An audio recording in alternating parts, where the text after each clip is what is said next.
I've almost got my dividends up to $5,000 a year.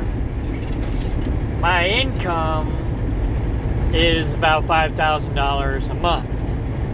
When I was at the other division, I was making closer to $6,000 a month. But I was killing myself to make that money. Didn't have time to eat. Didn't have time to take a shower. Nothing. That was balls to the walls, and I did not like it. So over here, I'm a little more laid back, and yeah, I make $250 a week less, but it's also a lot less stress.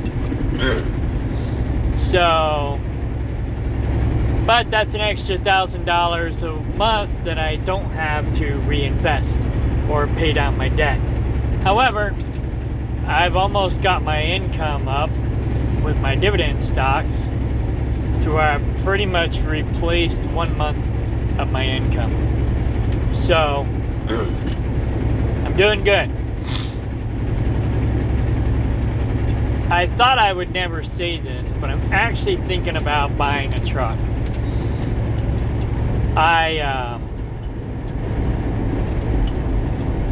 I've noticed that at this company where I'm working now, the owner-operators do better than the company drivers. And per my research, basically, if I can make $200,000 to $250,000 a year, it should cover my expenses and give me more money than what I'm making now net. And if I reinvest that money into my dividend stocks and I'm making 20, 25, 30% return on my investment, then I'll have even more money in my pocket. So I haven't quite decided to do that yet. I'm on the fence because being an owner-operator is a lot of work and a lot of risk. And, although over here, it's really not that cumbersome, if you will. I need to find a good mechanic, which I think I have a good mechanic at home. And I'll have to find a decent mechanic in the area that I run, or a couple decent mechanics in the areas that I run. But where I'm at now, it's all pretty much drop and hook. The loads are mostly light loads, and I very, very rarely have to scale a load. The only time I recall having to weigh a load is when I'm doing Purina deliveries for Tractor Supply. Those are the heavy loads.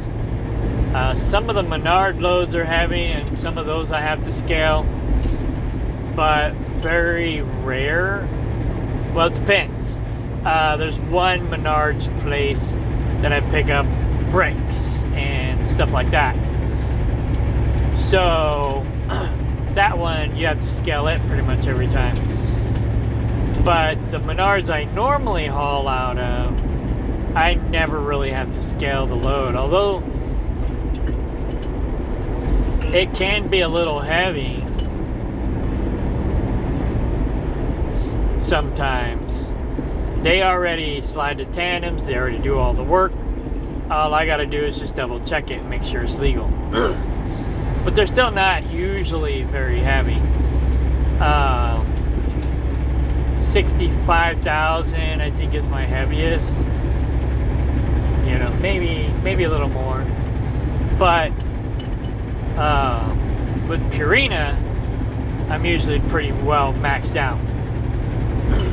So, but I don't don't do a lot of Purina. Mostly I do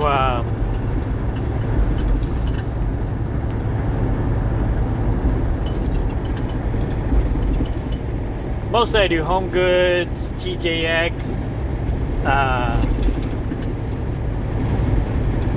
I'll run from TJX terminal to terminal, relaying loads. And I'll do Home Goods deliveries. Like my load going home is almost, well, so far has always been Home Goods. And then whatnot. So if I get a decent truck for a decent price, then it should be okay. You know, this truck here, I've hardly had to have any maintenance done to it since I've been driving it. You know, if you take care of it, it should last you a while. But, you know, it's the luck of the draw. You could get yourself a lemon. And I've been driving long enough to know what trucks are decent trucks, but I don't know what years are the good years and the bad years of those certain trucks. For example, I got a list of like pickup trucks to buy and to not to buy. You know, what brand, what year, you know, different things like that. I've been compiling a list. I have not been doing that with 18-wheeler or big trucks because I wasn't planning on buying a big truck, but now I'm thinking about it. If I do, it'll be next year sometime. I know what I want. I know what I like.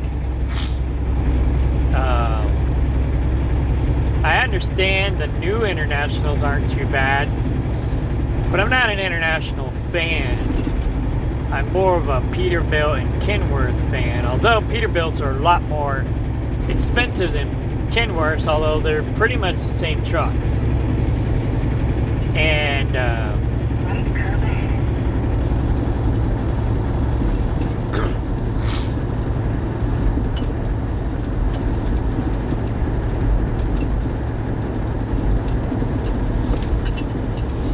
so yeah, I mean, my stocks are down a little bit, but my dividends are up, and I'm making more money on my dividends than I'm losing on the cash value side of the stocks. And right now, all the stocks are down in the stock market for the most part. Even like my Nancy Pelosi stock that I have is down. And Nancy has a track record of making money off the stocks because she's like an insider. But anyway, the reason why I'm making this video is because I think my girlfriend's calling me. Hang on. Yep, I'll call her back. The main reason why I was gonna make this video is because I was thinking about what I said in one of my last videos about changing directions. You know, I had an IT business for years. Started around 2000, and I'm pretty much got burned out around 2017, and I've just been going downhill ever since. I made some money on it, but you know, when you do the analysis of, you know, profits and losses, I've actually lost money in the IT business.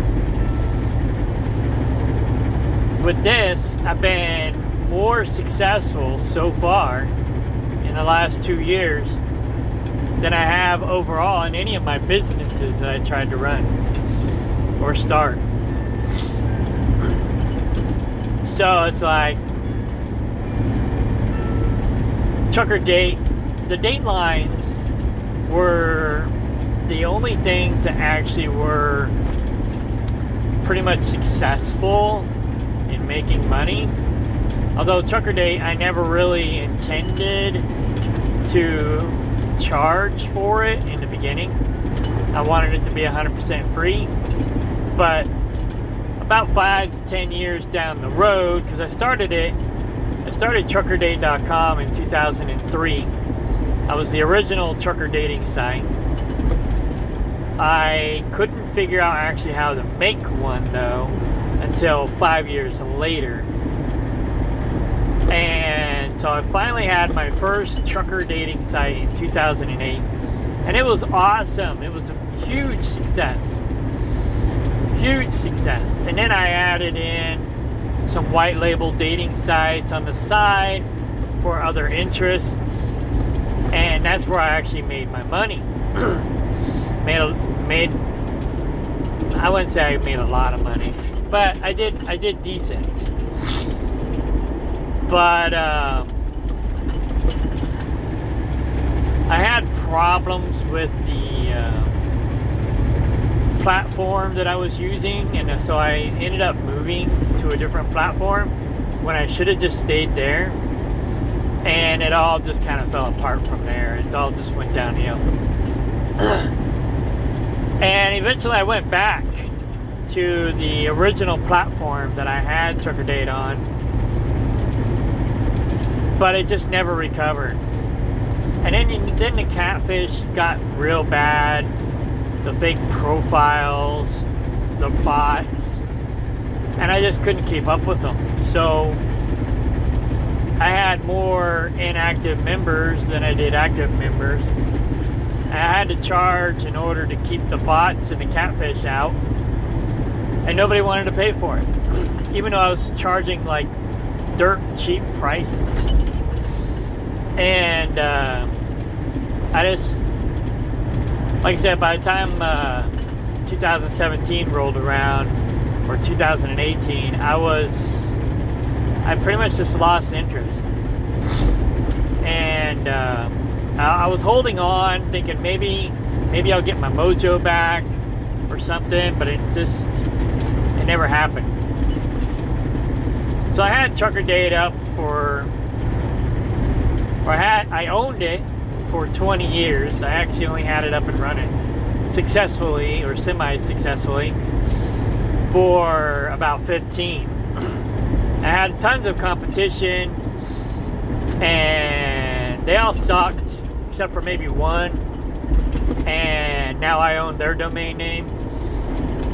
They basically, I remember, this is funny, I remember that one year, long time ago, they called me. Well, first, they called me twice. The first time they called me, they tried to threaten me because I owned their .net or something. And they told me that I was breaking the law and it was illegal for me to hold their .net or to use their .net. And it's like, whatever. They was trying to basically force me to sell it to them or give it to them because I was doing something illegal, which I was not. And yeah, they tried to threaten to sue me, and I just laughed at them. Then a couple years later, they called me wanting to sell out. They wanted me to buy them out. And they wanted, I don't remember, some ungodly amount, over $100,000 for their website. And I was like, my website's better than yours, and it's not even probably worth $100,000. You know, why am I gonna buy yours when mine's better than yours? You know. So they lasted a couple more years, and then they shut down. But mine just never took off either. Really, it was better, far better. Like maybe, well, I don't know, maybe 5 times better, 10 times better. But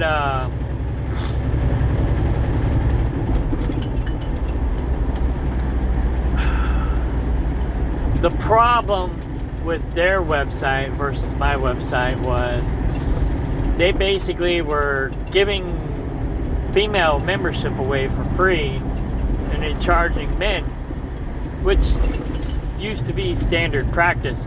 But the problem is with that is you got all these catfish you got to screen. And there's usually more female catfish than there are male catfish. Although there are male catfish too. But anyways, it just seemed like there was a lot more female catfish than there were male catfish. Anyhow, so I didn't want to go through Right curve ahead. the rigmarole to screen every single female that signed up on my website.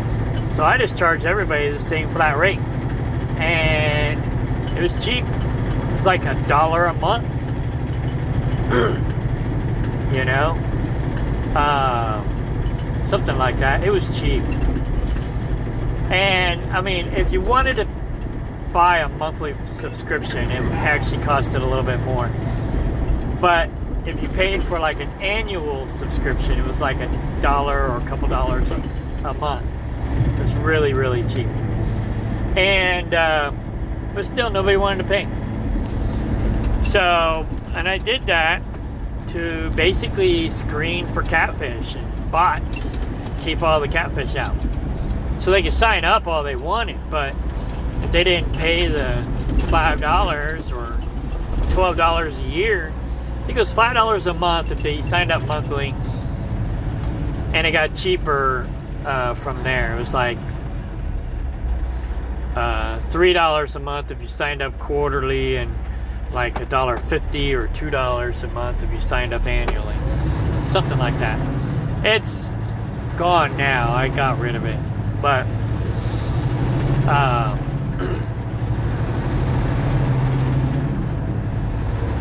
anyway, yeah, spent a lot of money in advertising, spent a lot of money on Speed limit reduced ahead. on software and security, and I spent a lot of time and money on it, and it never really went anywhere. But this,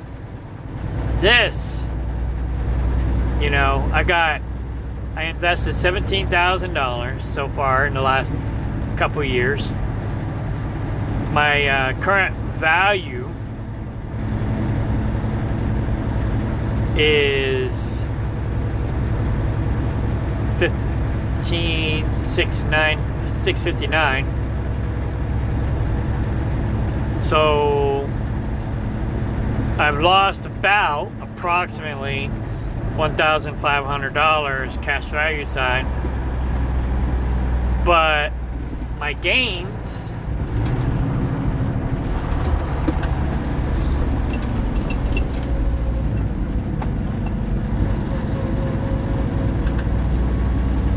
there it is. Dividends received is $1,600. So right there, I'm pretty much broken even. And then I don't know how they do their math, how this thing does its math, because it looks like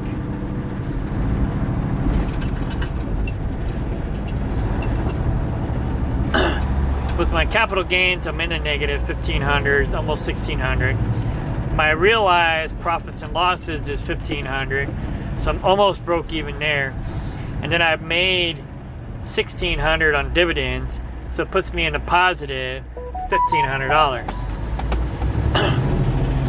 So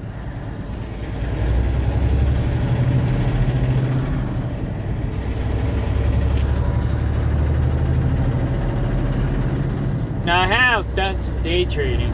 I don't do a lot of day trading, but I have done some, and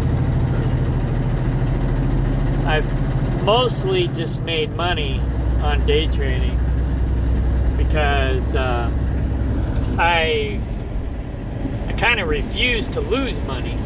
I won't cash anything out unless it's got a profit. And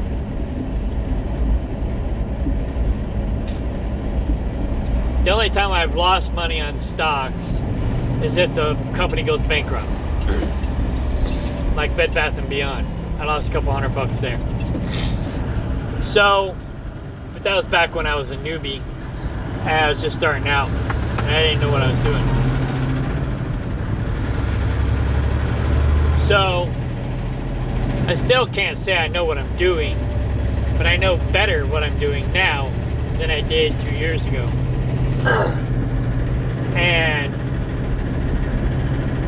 you know, I just kind of I get advice from other YouTubers, like the Indian guy. That's what I call him, because you know he's Middle Eastern Indian, not Native American Indian, and he's awesome. His YouTube account is called The Minority Mindset. I follow him. I also follow Gen X Dividend Investor, I think is what his YouTube channel is called. And then I also follow the Dividend Bull. But I don't follow those two guys as much as I do the Minority Mindset.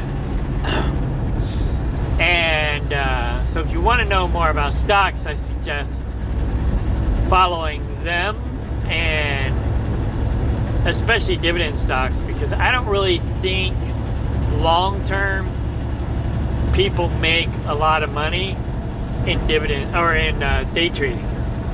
I think you'll make most of your money in dividend stocks, buying and holding.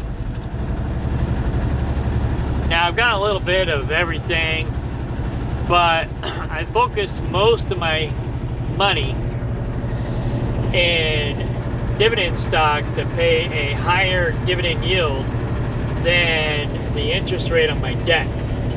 So right now, I still have some debt. I'm not debt free yet. I'm working on it, but I'm not quite there yet. So I'm about halfway. I'm about $33,000 in debt. Close to 35, counting my pickup truck. Actually, closer to 40, counting my credit cards. So, I'm $40,000 in debt. I'm building this up to basically match that, while I'm also paying down my debt. So once I get this equal to or greater than the amount of debt that I have, then I'm basically caught up to the 8 ball, and I'm ahead of the 8 ball. Right now I consider myself behind the 8 ball. But I've made more money doing this than I have anything else. And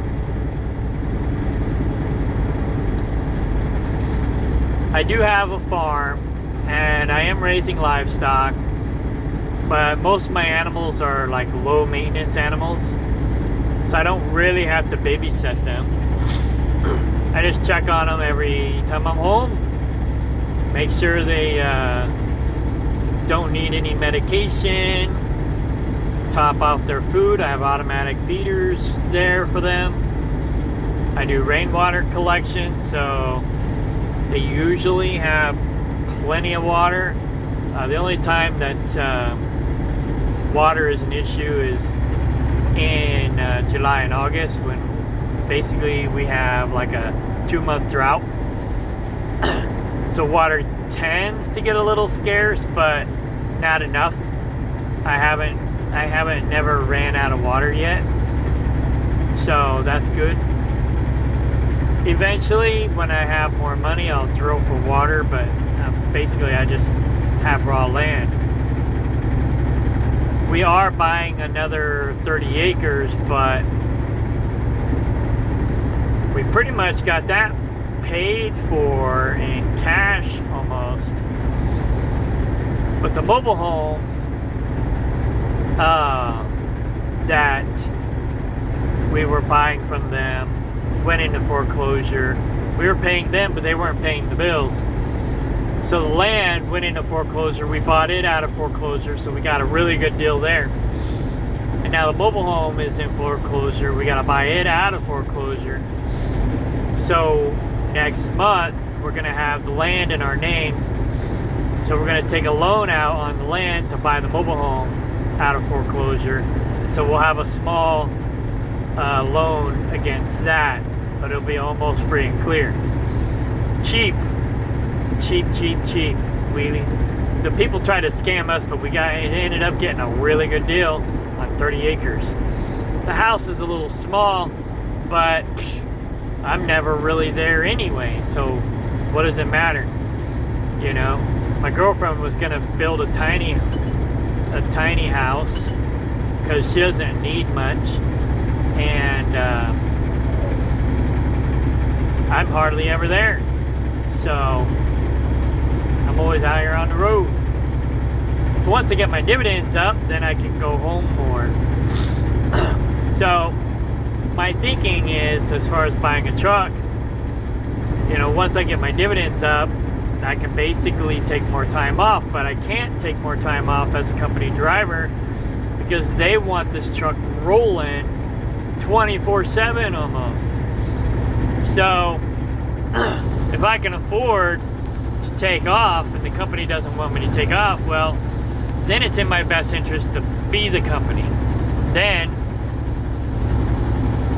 when I have enough money coming in on my dividends to where I don't have to work, or I don't have to work as much, I can start cutting back my hours. Be like, hey, I'm gonna take a week off. Instead of 4 days, I'm gonna take 5 days. I'm gonna take 6 days, you know. So that's my game plan. And with this company, I gotta do some more homework. But with this company, if I get, you know, a decent truck for a decent price, I'm looking at maybe $50,000. I can basically quadruple my income here, if not whatever you call 5 times your income. And that's basically what they say that you should be able to make in order to stay afloat. So if I'm making 250 to or 200 to 250,000 a year off the truck, and fuel and maintenance and everything is, say, 100,000 or 150,000, then basically I've doubled my money because I'm only making about 50 or 60,000 right now. Well,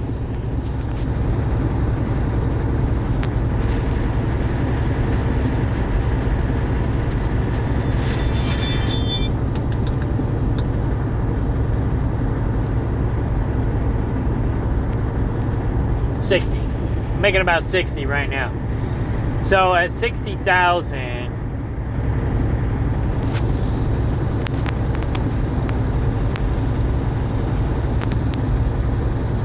I calculated it should cost me about $5,000 a week.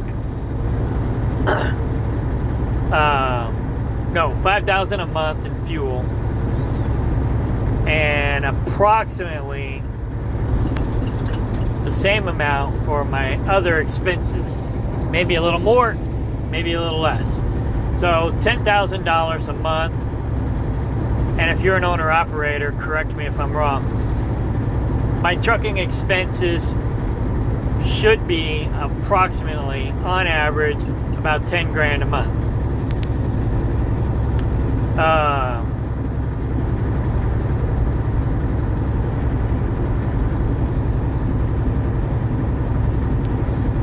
So if I'm only making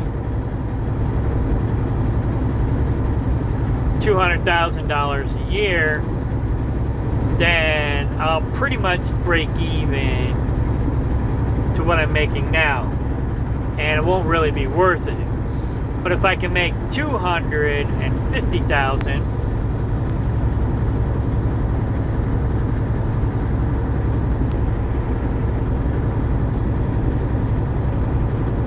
then that'll be basically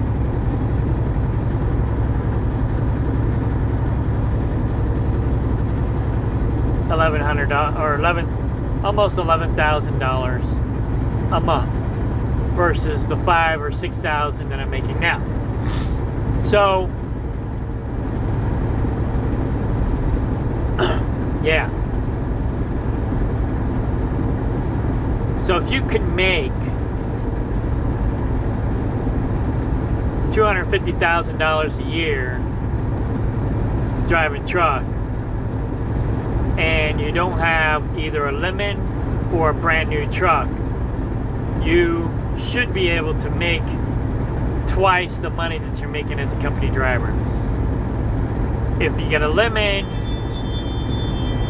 or you try to buy a brand new truck, you're pretty much going to be a glorified company driver. If you only make $200,000 a year, pretty much the same thing. So you pretty much got to make $250,000 a year in order to get ahead. So if I find a decent truck for a decent price and I can make $250,000 a year here, that'll give me an extra $5,000 a month to invest in dividend stocks. And we'll just say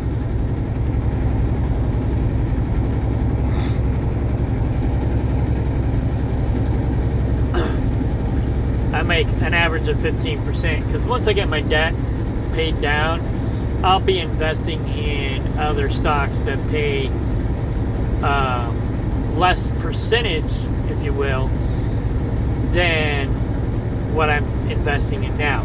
Right now, my dividend yield is like 30%, or 27% after fees and tax. So now I'll have to pay a 20% tax on that at the end of the year. But you know, all the expenses that I have with the trucking company and from the farm, I'll be able to write that off against the profit that I make here, and it'll lower my taxes. Now, trucking taxes will be a little higher, but as I move that money over into dividend stocks, I'll basically lower the higher I get my dividends, then the less I got to work on the trucking side, because the more money I'm making on the dividend side, and then I'll lower my taxes on the trucking side because I'll have more money coming in from dividends. And then I'll have the farm as a tax deduction as well. So, and then I'll have more time to focus on the farm. But that's only if I can make 250 or more, and if I find a decent, affordable truck that's not going to nickel and dime me or cost me an arm and a leg. So there's a lot of variables to look at. I started looking a couple months ago, and then I a few weeks ago, and then I kind of backed off the idea, because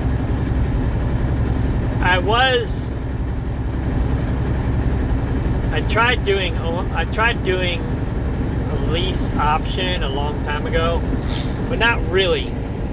My former business partner had a lease truck, and I was actually a repo truck driver. So I'd go out and repo these different trucks for the company from other people who used to lease the trucks and couldn't pay their bills. And they would send people like me out to repo the trucks. So that was my first clue, not to lease a truck from the trucking companies. Then I met this guy. He gave me a ride on my way to go repo one of these trucks. And, you know, we hit it off pretty good. We exchanged email addresses, because this is back before cell phone days. And we would email each other on the Qualcomms. This is back when, you know, you had to buy minutes, and you can email each other on email address on a Qualcomm. And back when we had basically calling cards and payphones. So we just communicated via Qualcomm every once in a while.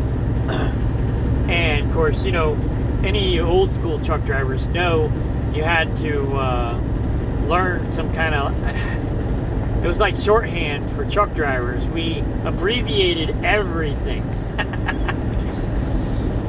So it was funny because, you know, it's like I said, everything was abbreviated. And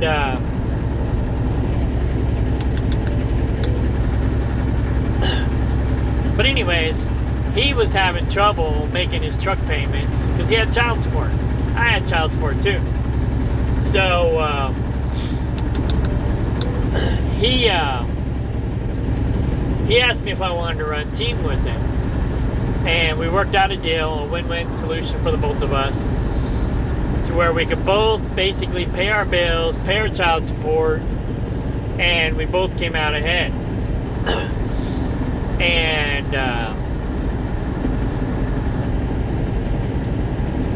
And so we drove the truck together for a little while, and he was able to keep his truck because he was afraid that somebody like me would be coming to repo his truck because he couldn't hardly pay his bills. Child support was killing him. So after that, I was like, I'm not going to be an owner-operator ever again. Once we got the truck paid off, he basically, 3 miles. I went back to being a company driver, and he went to being a diesel mechanic. He quit driving truck. And yeah, unless you find a decent company to drive truck for, it's not worth doing. It's really not worth doing. And being your own broker, that's not really worth it either, because you're not going to make a lot of money because you got all these other brokers basically brokering the loads for you and taking a cut. And they take a big cut. They say they only take 10%, but that's a bunch of crap. So, and even these trucking companies, you know, it's like they say, oh, you get 75% of the load. Well, no, you get 75% after they took probably 10 or 20% off the top. So,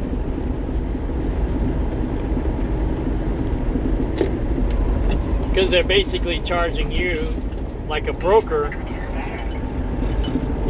fee. So yeah, it's tough to make money out here. And like I said, Dividend Stocks is really the best way I've ever made any money. I've done all kinds of different things, because for a long time, I didn't get into trucking because I loved it. I got into trucking for survival because of child support. I went to school to be an architect.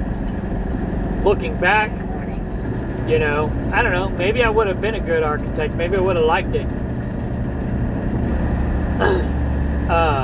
Speed limit reduced ahead. Looking back, it's not something that I want to pursue now. But I got into trucking out of survival because my child support was so high I couldn't afford to live.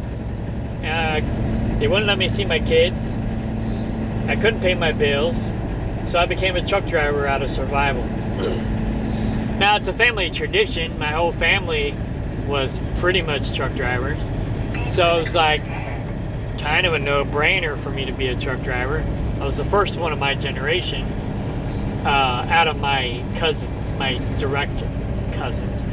Maybe not my second cousins or third cousins, but out of my, direct family and first cousins, I was the first out of my generation to become a truck driver. And I had two options. I was going to go to bartending school to try to learn bartending, because I thought maybe that would pay good and get me In half a mile, turn right onto East Jordan Street. Give me some good money, or go to trucking, And my grandmother wanted me to do trucking, so I followed her advice and became a truck driver. And but yeah, that was my crossroads. I was either going to be a bartender or a truck driver. And it's probably best that I became a truck driver, because if I became a bartender, I'd probably have a lot more kids and a lot more child support. 1,000 feet, turn left onto Illinois, West Jordan. But anyway, I tried all kinds of multi-level marketing companies. I tried doing IT stuff. I tried other things like tree trimming,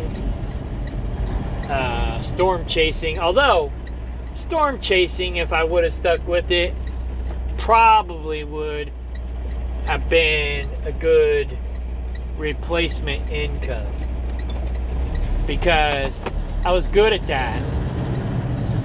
The problem was the companies I was working for weren't reputable, and I can't sell something I don't believe in. I can't. I'm not a dishonest salesperson. If somebody wants me to lie to the customer, I might maybe do it short term, but I can't do it long term. And it'll eat away at my conscience, and then I'll quit. I'll go somewhere else. You know, like when I was storm chasing, I was basically doing roofing, siding, and gutters. And I was going out and inspecting homes after storms. And if they had damages, I'd basically get them to file a claim. And get them free roofing, free siding, or free gutters. But it wasn't exactly free. You know, you had to file a claim against your insurance, and that's good or bad. I mean, it just depends. But if you have too many claims, your insurance company will get rid of you. So you got to be careful of that. But a lot of the storm chasers were not exactly honest, and they would tell their people that they had damage that they didn't really have. I was a lot more honest. I would, if I legit thought they had a claim, I would suggest that they made a claim. And I helped some people out. The problem with the company I was originally working for, they would tell the customer that they had grade A product when it was actually more like grade B product. They said it had lifetime warranty when it really only had like a 2-year warranty, I think it was. And I couldn't lie to the customer. And it just ate away at me, and I quit. Went to work for somebody else. And he was more honest with the customer, but then he screwed over his storm chasers. So it's like, I went out and got a bunch of jobs, but it would take forever to get to the jobs. And I went broke. I couldn't afford to keep working there on commission for commission that I wasn't receiving because he wasn't getting the jobs done. So what his scam was, he would drag his feet getting the jobs done until the people quit. Then he would give those jobs to somebody else and only give them half of what they would normally earn to do the job.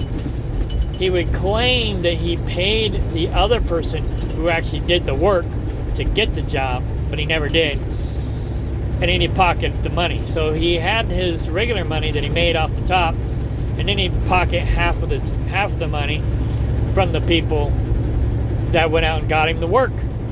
So he was basically scamming his workers. And so after that, I went to tree trimming, and then I went back to trucking. And I've been doing tree trimming on the side, but it's a lot of work, and I've almost lost a hand. I've almost lost my face. I almost lost fingers, and it's a very dangerous job being a tree climber, tree trimmer. And I don't know, I kind of fell out of love with it. Basically, ultimately, just went back to trucking. I've always gone back to trucking. So I like farming. There's not a lot of money in it unless you have a lot of real estate and a lot of livestock. But I do enjoy it. So it's more of a hobby, but I do try to make money off of it so that I can write it off on my taxes. Because if I don't make any money, if I don't treat it like a business, then I can't write it off on my taxes. So I do treat it like a business. I do make a little bit of money. I just don't make a lot of bit of money.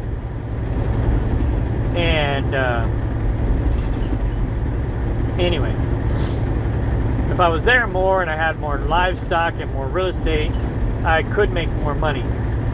But that's why I want to get my dividends up, so I can be home more and do more farming, do more livestock, grow my own food, because all the crap you get in the grocery stores and the restaurants anymore are junk. So it's like I tried going off grid. That was not conducive. But you know, basically getting my dividends up, this has been the best thing that's happened to me financially.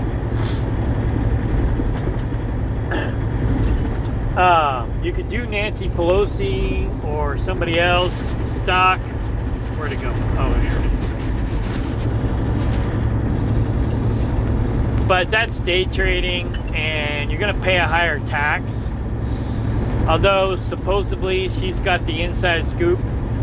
There's other people that you can invest in as well. AI, which that'll probably be my next one. Overall, 20% return on your investment, potentially. You know, there's a bunch of advertisements.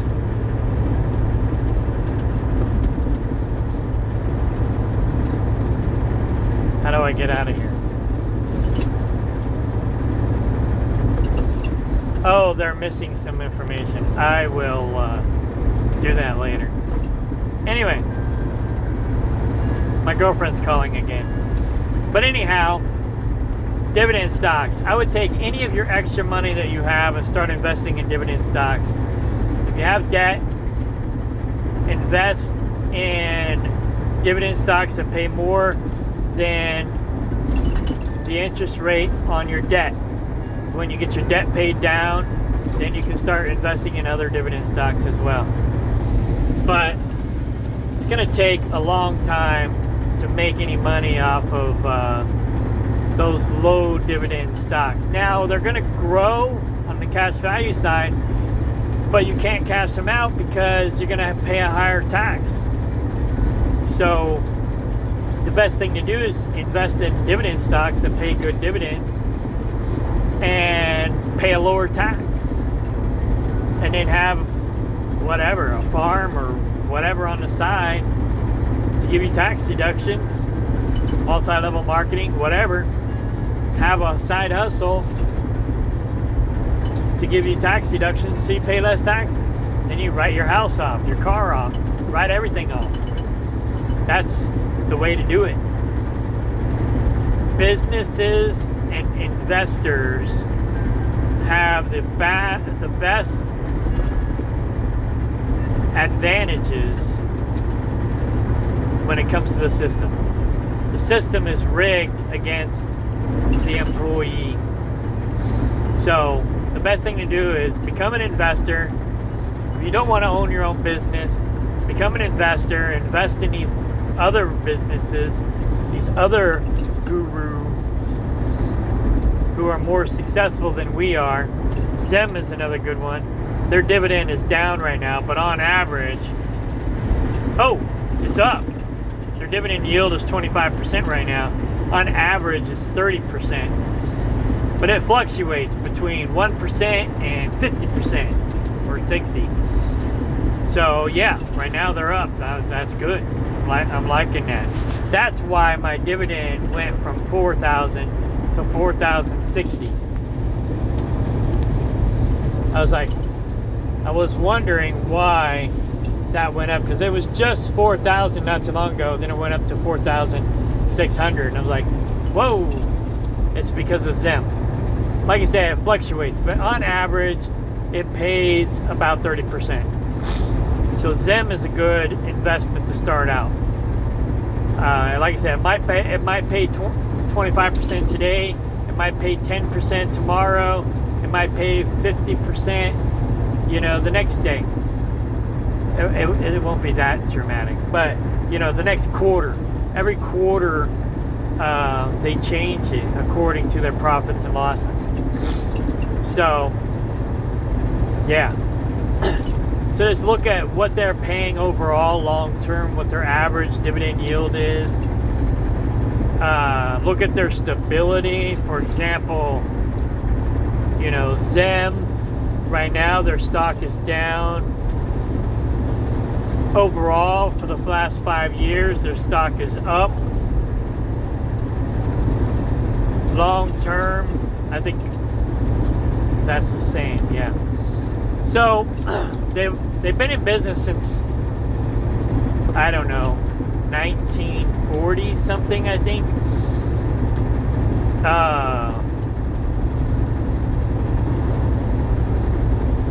It's an Israeli company, which I'm not a fan of their government right now, but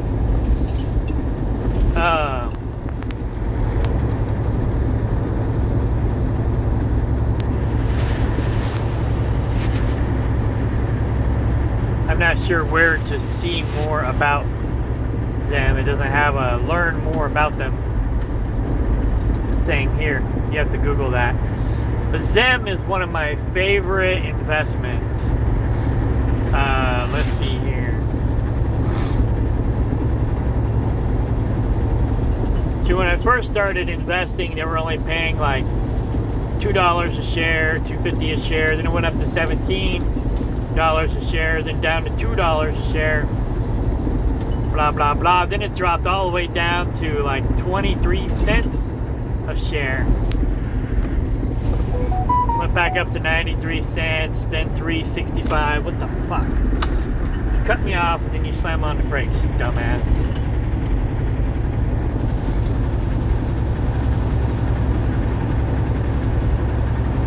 Then it dropped to 74 cents a share, 6 cents a share.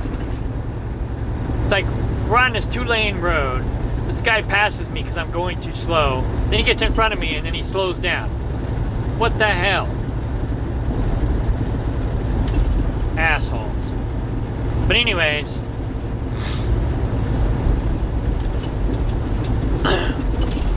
so December's payout is going to be 31 cents per share, and then April's payout is going to be $3.17 a share.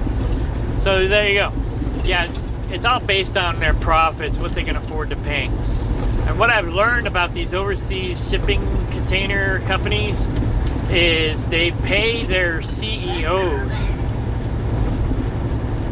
dividends. So they're paying us the same way they pay their CEOs. And those are the ones you want to invest in, because the CEOs are basically making the same amount of money as we are. They just earn shares via their work, where we have to buy shares. And so it's all the same, really. We buy the shares, they earn the shares. And probably some of their employees too. But yeah. Any CEO that is basically making money off their shares, those are the ones you definitely want to invest in, because those are the ones where you're going to make the most money. Because the CEO is looking out for your best interest. Because that's how they get paid too. But anyways, I love Zim. Zim's awesome. Right curve ahead. They did really good during COVID, but then they pretty much leveled out from where they started. But I got most of my money in EETH, which is a not Bitcoin. It's a Ethereum ETF, and then there's several Bitcoin ETFs. There's BITO, BTF, and then my brother discovered by accident BETH. I was trying to tell him about EETH, and he thought I said BETH. So he accidentally discovered a new Bitcoin ETF. So he's got like $500. I've got like $50 worth of BETH, and it pays about 45% return on your investment. Not too bad. I didn't have a lot of money to throw into it, so I just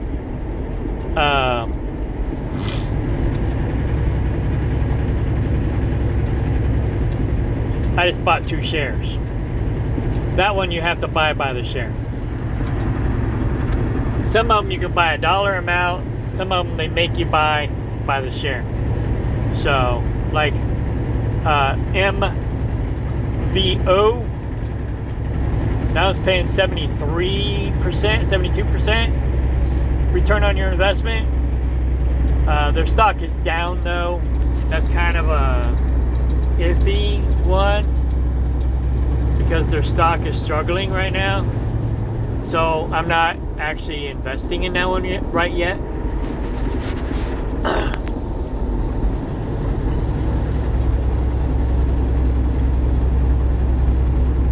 They paid out in October. They pay quarterly. So we'll see what they pay again in December. But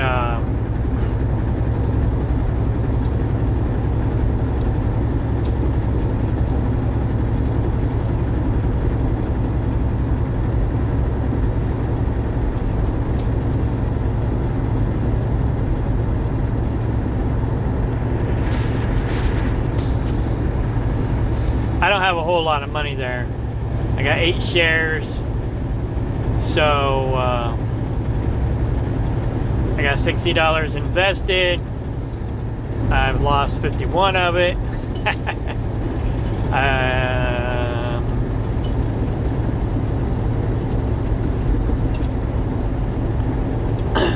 The dividend yield was lower, so I've only made $6 in dividends. So I haven't broken even with this one yet. I'm actually losing money. But I'm making money on other ones. So if this one recovers, then I'll be okay. But if it don't recover, well, I'll still be okay because I've got money coming in from other stocks that are doing better. So mostly I'm focusing on dividends. I'm not worried about the cash value side so much. I don't want the company to go bankrupt, but I'm not worried about making money on the cash value side. I'm not a day trader. I'm mostly investing for a passive income so that I have, a monthly income. And I mostly invest in stocks that pay monthly, which takes me to crypto. There is crypto stacking that I call it a dividend, but it's actually, they pay an interest and you can make up to 12% return on your investment depending on what coin you invest in, provided the coin doesn't go bankrupt. So I'm basically buying 10 coins of each crypto that I can afford to buy, starting with the stacking coins. And then I'll buy more stacking coins than I will the other stuff, based on the interest that they pay, based on their stability. And because crypto stacking pays weekly, but I don't think they pay you in cash. It doesn't look like they pay in cash. It looks like they pay in crypto. So say you're getting 10% return on your investment. You buy 10 coins. After 1 year, you got 1 coin. So now you got 11 coins. And so I think that's how it works. I'm pretty sure that's how it works. I haven't done a lot of research in crypto stacking because that's not my main focus. My main focus is dividend stocks because I believe they're a lot more stable. But I do want to buy at least 10 coins of every cryptocurrency, just in case one of them becomes the next Bitcoin. Then I'll cash out, roll the money over into dividends, or do like Elon Musk does and borrow the money against the crypto and then roll that money over into dividends. And then if the crypto goes bankrupt, well, I'll just write it off as a loss. And if it's successful, great. And then I'll use my dividends to pay back the money that I borrowed against the crypto. But anyways, there's a truck stop here. I gotta go to the bathroom, and I gotta call my girlfriend back. But yeah, I just wanted to say I've made more money doing this. You know, profits and losses. I've made more money doing this than any other investment, project, business, whatever that I've tried to do. Turn at the first right onto North Left Highway. That includes trucking. Now, I know a lot more about what I'm doing now than I used to.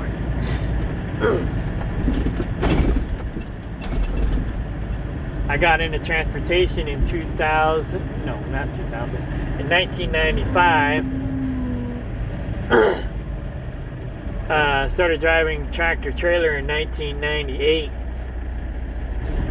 So I've been doing this for a couple minutes. I guess I'll go over here, do a pull through. Fuel island's full. I just gotta go to the bathroom. So I've been doing this for a minute. I have a better idea of what I'm doing now than I used to. And so I could be more successful at being an owner-operator than I was in the past, because I know more about what to do, what not to do, how to make money, how to save money, so on and so forth. Am I going to buy a truck? Probably not, but I am toying with the idea, so it might be an option. If I can make more money to put into dividend stocks, then that's what I'm going to do. And then I can retire even sooner. Oh, and on that one video, I said it would take me 6 years at the rate that I'm going now to retire, but I did my math wrong. It's 12 years at the rate of what I'm doing now. But that's not considering compounding interest. So considering compounding interest, it might be less than 10 years. But if I can double my income and dump that money into dividend stocks, then it might be 5 years. So there you go. All right, talk to you later. Party on. Bye. good luck. Check out Minority Mindset. Even if you don't do this hardcore like I do, they say only 1% of people will actually do this. But even if you don't do it hardcore like I'm doing it, at least do it a little bit. Put money in the S&P 500. ETFs like that. Follow the Minority Mindset guy. He'll teach you which ones to put your money in if you want a long-term safe investment. And then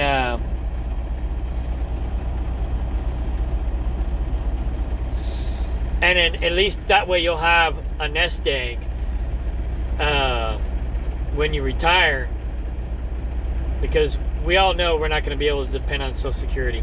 And another thing, last but not least, get a Roth IRA. Do not get a traditional IRA. I made that mistake when I first started out. I ended up converting everything to a Roth IRA. I lost some money because I had to pay penalties and interest. But with a Roth IRA,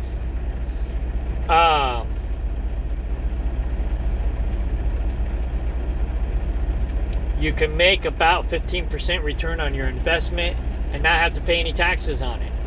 If you do it individually like this, you're going to have to pay 20% tax unless you have some kind of side hustle to give you tax deductions. But with the Roth IRA, it's zero tax. So you got 15% return on your investment with no tax. So what I'm trying to do now is I'm trying to build this up to be equal value to my IRA. And then I'm going to grow it and my IRA together side by side. So I'll have to pay 20% on this, but I won't have to pay anything on the IRA. This is all dividend stocks where I can live off of, but the IRA won't all be dividend stocks. It'll be cash value and dividend stocks, but I can still cash out the cash value stuff and not pay taxes. But day trading normally is basically income tax, where dividend stocks is like a 20% tax. So that's the other reason why not to day trade, because you're going to pay a higher tax. And then unless you're doing a Roth IRA. So don't do 401ks unless they match it. If they match the 401k, only put in what they will match. If they'll match, like, I don't know, it's been a long time since I've done 401k, but most companies, I don't stay with them long enough to even have a 401k. But the ones I did, I think they matched like up to like a certain amount. So what you do is you just put in the amount that they will match. Then you get 100% return on your investment, and only put in that much. Then put in money into your IRA, and then also put money into like the S&P 500 and things like that, and grow those three, where your company is giving you 100% return on your investment. The IRA is giving you about 15% return on your investment. S&P, I don't even know what they give you. I have S&P, I think.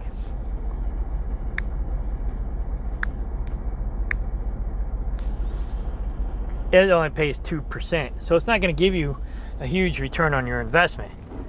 Now, this is only one of the S&Ps out there. There's more than one.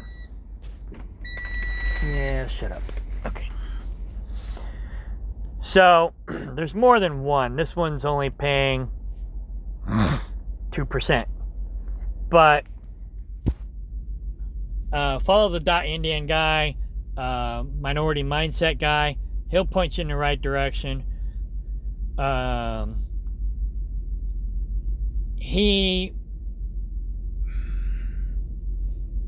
will point you in the right direction to the better, lower yielding dividend stocks. I got some high risk, I got some medium risk, I got some low risk stocks. But right now what I'm trying to do is build up my dividends as quickly as I can with as little risk as possible, but I'm still taking some risks. And then So, for example, all right, this stock is up for the last 5 years. It looks good, right? So it pays 2%, I'll throw in $20. If it paid 20%, I would throw in $200. Now, if this stock was down, say, for the last 5 years, then I would only...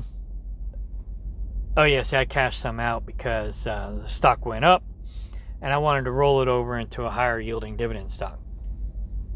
So anyways, so because this one pays 2% and the stock is up for the last 5 years, I would throw in $20.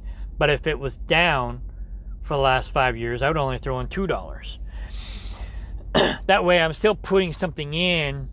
So if the cash value goes up, then I'm making some money on the cash value. If it does better later, then cool, I'm getting some dividends. It's only a couple pennies, but I'm getting something. But if the stock's doing good over the last 5 years, then it's a stable stock. It's doing good. So it's something worth investing in. You can look at it even longer than that if you want. This has been just growing. But the S&P 500 is basically the top 500 companies in the world or the country. There's different S&Ps. You have S&P for the USA. You have S&P for Europe. You have global S&Ps. This is the Aristocrat ETF, S&P 500. You know, there's different ones. Some pay like 5%. So, but then you also got to look at the fees. If their fees are too high, their fees are going to take away from the yield that you're getting, and they're going to take away from your profit. So you got to look at that too. But yeah, the minority mindset guy, he'll basically teach you everything you need to know, or most everything you need to know. He'll get you on the right path, and then you can venture off on your own, whichever direction you want to go. But definitely follow him. And like I said, if you have 401k option, I would only put in what the company matches. That way you get 100% return on your investment. Then when you leave, roll that over to your IRA. Make sure you have a Roth IRA, and make sure you're growing your Roth IRA alongside of your own individual stocks, dividend stocks, that is going to give you some income, because you're not going to be able to depend on Social Security. So we got to look out for ourselves now. But anyways, I got to go. I got to go to the bathroom. Got to call my girlfriend back. So there you go. Making progress. Making progress.